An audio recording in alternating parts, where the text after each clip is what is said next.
Hi friends, welcome to my channel RK facts for Telugu. ఈరోజు మనం 3 mind blowing facts గురించి తెలుసుకుందాం. సీరియల్ కిల్లర్స్ బీస్ లాగా ఎలా బిహేవ్ చేస్తారు, అలాగే షెర్లాక్ హోమ్స్ ని రియల్ అని ఎందుకు అనుకున్నారు, ఇంకా ఏరోప్లేన్ లో ఫుడ్ అనేది ఎందుకు టేస్ట్లెస్ గా ఉంటుంది. సో ఈ 3 ఇంట్రెస్టింగ్ ఫ్యాక్ట్స్ గురించి ఈ వీడియోలో తెలుసుకుందాం. అండ్ వీడియో అనేది చాలా ఇంట్రెస్టింగ్ గా ఉంటుంది. సో లాస్ట్ దాకా చూడడానికి మాక్సిమం ట్రై చేయండి. ఫ్యాక్ట్ నెంబర్ 1, సైంటిస్టులు బీస్ బిహేవియర్ స్టడీ చేసి పోలీసులకి క్రిమినల్స్ ని క్యాచ్ చేసే టెక్నిక్ ఒకటి కనిపెట్టారు. అంటే తేనెటీగలు అనేవి ఫుడ్ కోసం ఎలా వెతుకుతాయో స్టడీ చేశారు. సో బీస్ అనేవి ఒక హైవ్ నుండి స్టార్ట్ చేసి క్లోజ్ బై ఏరియాస్ లోనే ఫుడ్ వెతుకుతాయి అండ్ ర్యాండమ్ గా దూరం అనేవి వెళ్ళవు. అలాగే సీరియల్ కిల్లర్స్ కూడా సేమ్ వీటిలాగే సిమిలర్ ప్యాటర్న్ ని ఫాలో చేస్తారు. వాళ్ళు తమ హోమ్ బేస్ నుంచి క్రైమ్స్ అనేది కమిట్ చేస్తూ క్లోజ్ బై టార్గెట్స్ ని సెలెక్ట్ చేస్తారు. బట్ దూరం అనేది వెళ్ళరు, ఎందుకంటే దూరం వెళ్తే రిస్క్ అనేది ఎక్కువ.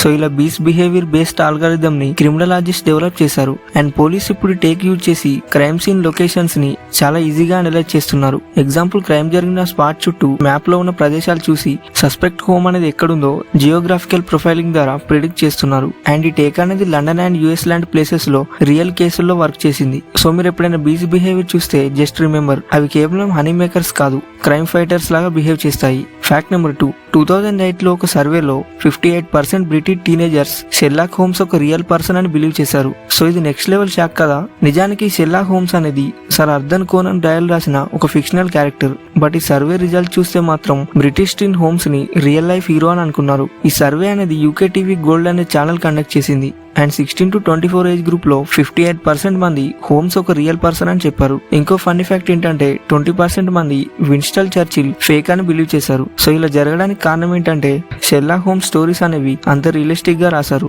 అలాగే మీరు షెర్లాక్ హోమ్స్ రియల్ అని ఎప్పుడైనా అనుకున్నారా, లేదా ఇంకేదైనా ఫిక్షనల్ క్యారెక్టర్ ని రియల్ అని బిలీవ్ చేశారా? కామెంట్స్ లో చెప్పండి. ఫ్యాక్ట్ నెంబర్ 3, ఏరోప్లేన్ ఫుడ్ అనేది ఎందుకు టేస్టీగా ఉండదు? బికాజ్ ఏరోప్లేన్ లో స్మెల్ అండ్ టేస్ట్ సెన్స్ అనేది దాదాపు 30% డౌన్ అవుతుంది. ఇంకా మీరు ఎప్పుడైనా ఫ్లైట్ లో చికెన్ కర్రీ లేదా ఇంకేదైనా రుచికరమైన ఆహారం తిన్నా కానీ అది టేస్ట్లెస్ గానే అనిపిస్తుంది. అయితే ఇక్కడ ప్రాబ్లం అనేది ఫుడ్ లో ఉండదు, అది మన బాడీలో ఉంటుంది. ఎందుకంటే ఫ్లైట్ లో 30,000 feet ఆల్టిట్యూడ్ లో క్యాబిన్ ప్రెషర్ అండ్ హ్యూమిడిటీ వల్ల మీ nose and taste buds function అనేది చాలా వరకు డ్రాప్ అవుతుంది. అండ్ సైన్స్ ఏం చెప్తుందంటే మన స్మెల్ అండ్ టేస్ట్ అనేది 70% ఇంటర్లింక్డ్ అయి ఉంటుంది.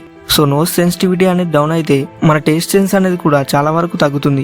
అండ్ ఇక్కడ ఇంకో ఫ్యాక్ట్ ఏంటంటే ఫ్లైట్ లో బ్యాక్గ్రౌండ్ నాయిస్ కూడా టేస్ట్ పర్సెప్షన్ ని రిడ్యూస్ చేస్తుంది, especially sweet and salty flavours ని. సో ఎయిర్లైన్స్ ప్రాబ్లమ్ ని కవర్ చేయడానికి ఫుడ్ లో ఎక్స్ట్రా సాల్ట్ అండ్ స్పైసీనెస్ అనేది యాడ్ చేస్తారు. బట్ స్టిల్ ఇన్ని యాడ్ చేసినా కానీ ఆ ఆల్టిట్యూడ్ ఎఫెక్ట్ ని మాత్రం టోటల్ గా బీట్ చేయలేరు. సో మీరు ఎప్పుడైనా ఫ్లైట్ ఎక్కినప్పుడు ఫుడ్ టేస్ట్ అనేది టేస్ట్లెస్ గా అనిపిస్తే దానికి రీజన్ ఫుడ్ ప్రాబ్లం కాదు, అది మన బాడీ ప్రాబ్లం మాత్రమే. సో ఈ రోజు మనం 3 సూపర్ క్రేజీ ఫ్యాక్ట్స్ ని కవర్ చేసాం. సీరియల్ కిల్లర్స్ ని బీస్ ఆల్గరిథమ్స్ తో క్యాచ్ చేయడం, 58% బ్రిటిష్ టీన్స్ షెర్లాక్ హోమ్స్ ని రియల్ అనుకోవడం, అండ్ ఏరోప్లేన్ ఫుడ్ అనేది టేస్ట్లెస్ గా ఉండడానికి సైంటిఫిక్ రీజన్. ఇంకా ఈ ఫ్యాక్ట్స్ లో మీకు ఏ ఫ్యాక్ట్ ఇంట్రెస్టింగ్ గా అనిపించిందో కామెంట్ చేసి చెప్పండి.